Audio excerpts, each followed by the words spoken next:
केंद्र में प्रधानमंत्री नरेंद्र मोदी की अगुवाई वाली एनडीए सरकार ने अपने तीसरे कार्यकाल के 100 दिन पूरे कर लिए हैं। इसके साथ ही एक बार फिर से वन नेशन वन इलेक्शन की सुगबुगाहट शुरू हो गई है। सरकार के सूत्रों के हवाले से खबर आई है कि केंद्र सरकार अपने मौजूदा कार्यकाल में ही इसे लागू करेगी। इसके लिए सरकार संसद में विधेयक लाने की तैयारी कर रही है। आइए जान लेते हैं कि कितने देशों में वन नेशन वन इलेक्शन की व्यवस्था है और इससे कितना फायदा या नुकसान होगा। आखिर अब तक इस पर क्यों एक राय नहीं बन पा रही है। भारत में वन नेशन वन इलेक्शन का मतलब है कि संसद के निचले सदन यानी लोकसभा चुनाव के साथ ही सभी राज्यों के विधानसभा चुनाव भी कराए जाएं।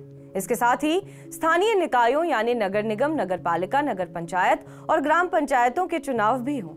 इसके पीछे विचार है कि ये चुनाव एक ही दिन या फिर एक निश्चित समय सीमा में कराए जा सकते हैं।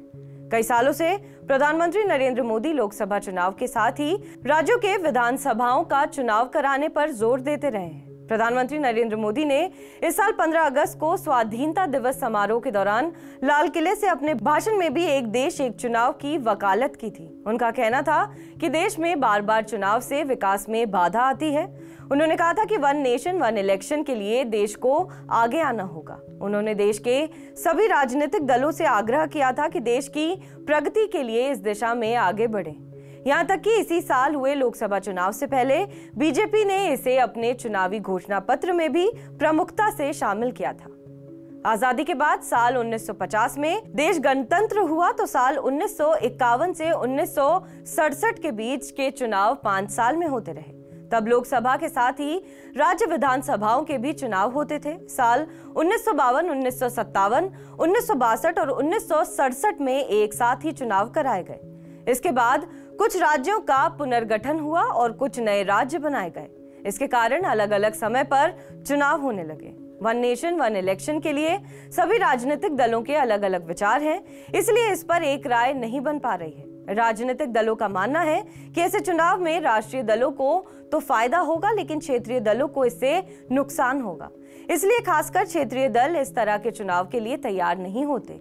इनका यह भी मानना है कि अगर वन नेशन वन इलेक्शन की व्यवस्था की गई तो राष्ट्रीय मुद्दों के सामने राज्य स्तर के मुद्दे दब जाएंगे। इससे राज्यों का विकास प्रभावित होगा।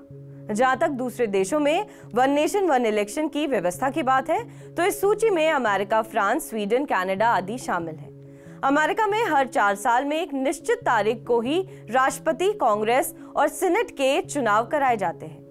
यहाँ एकीकृत चुनावी प्रक्रिया को सुविधाजनक बनाने के लिए देश के सभी सर्वोच्च कार्यालयों के चुनाव एक साथ होते हैं। इसके लिए संघीय कानून का सहारा लिया जाता है।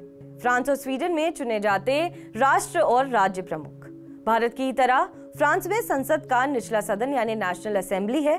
वह नेशनल असेंबली के साथ ही संघीय सरकार के प्रमुख, राष्ट्रपति के साथ ही राज्यों के प्रमुख और प्रतिनिधियों का चुनाव हर 5 साल में एक साथ कराया जाता है। स्वीडन की संसद और स्थानीय सरकार के चुनाव हर 4 साल में एक साथ होते हैं। यहाँ तक कि नगर पालिका और काउंटी परिषद के चुनाव भी इन्हीं चुनाव के साथ होते हैं। वैसे तो कनाडा में हाउस ऑफ कॉमन्स के चुनाव हर 4 साल में कराए जाते हैं, जिसके साथ कुछ ही प्रांत स्थानीय चुनाव को संघीय चुनाव के साथ कराते हैं। एक देश एक चुनाव का सबसे बड़ा फायदा यह है कि चुनाव का खर्च घट जाएगा।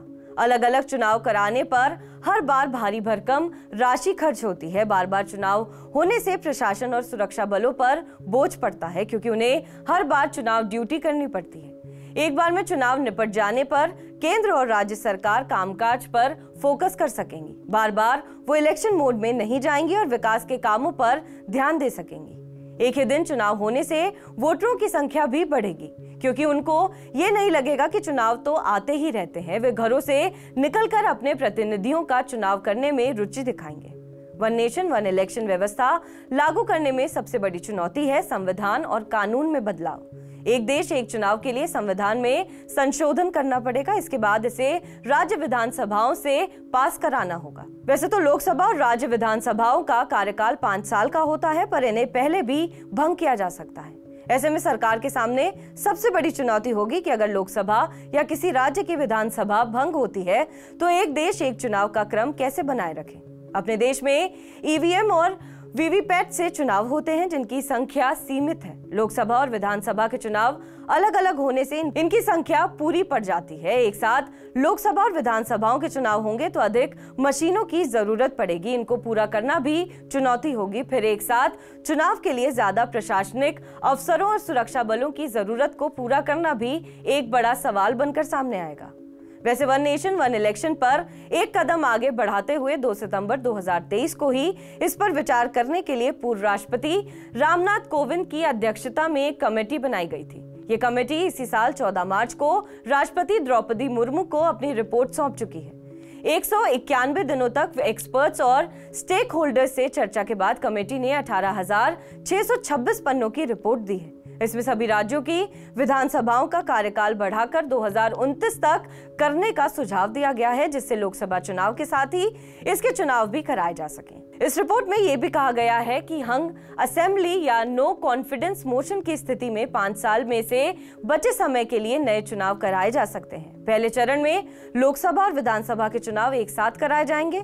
दूसरे चरण में 100 दिनों के भीतर ही स्थानीय निकायों के चुनाव कराए जा सकते हैं। इसके लिए चुनाव आयोग लोकसभा, विधानसभा और स्थानीय निकायों के साथ एक वोटर लिस्ट तैयार कर सकता है। साथ ही सुरक्षा बलों, प्रशासनिक अफसरों, कर्मचारियों और मशीन आदि के लिए एडवांस में प्लानिंग करने की सिफारिश की गई है।